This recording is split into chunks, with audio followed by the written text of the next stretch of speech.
Hello and welcome back to Shakesyear. We are working on Othello, and today we get to hear from Iago in Act 2, Scene 2, and yes, that's my cat's butt. That's Olive.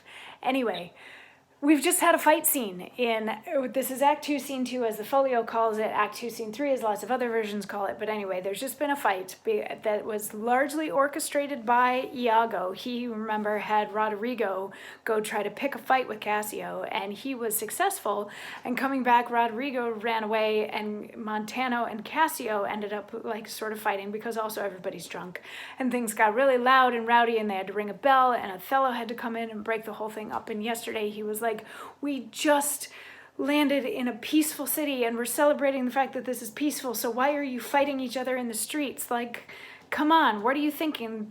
Iago, who started this? Who started this? And Montano says, you better tell the truth, the whole truth, and nothing but the truth. And Iago says, touch me not so near. I had rather have this tongue cut from my mouth than it should do offense to Michael Cassio. Yet I persuade myself to speak the truth shall nothing wrong him. This is it, General. Montano and myself being in speech. There comes a fellow crying out for help, and Cassio following him with determined sword to execute upon him. Sir, this gentleman steps into Cassio and entreats his pause.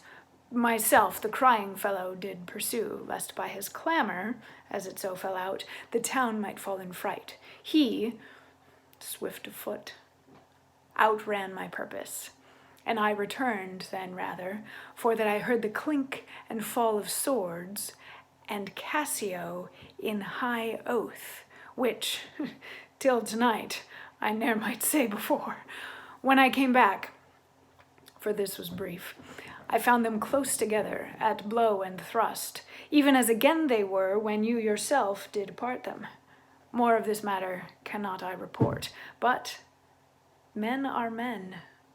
The best sometimes forget, though Cassio did some little wrong to him, as men in rage strike those that wish them best. Yet surely Cassio, I believe, received from him that fled some strange indignity which patience could not pass. So it's a retelling of what happened. It's an expository monologue. It's just going through the whole thing, but leaving out the fact that Iago was the inciting factor to all of this because he's the one that got Cassio drunk. He's the one that told Roderigo to go after Cassio and try to pick a fight and all of that sort of stuff. He just leaves that part out, and he's trying to be the, I'm Switzerland here. This is just what I saw. This is just what I know happened. And Othello believes him and thanks him and says, thank you for telling me the truth. Cassio, that was really bad of you to do that, so you don't work for me anymore. You're fired. And then Desdemona comes in, and Othello's like, you were making so much noise, you even woke up my wife. Like, everybody just go back to bed. Cassio, you don't work for me anymore. Montano, I personally am going to make sure that you are taken care of, that your wounds are taken care of, all of that sort of thing. Desdemona, let's go back to bed. And then everybody leaves except for Iago and Cassio, who get to have a conversation that we will hear more about tomorrow. So I will see you then for that. Mwah.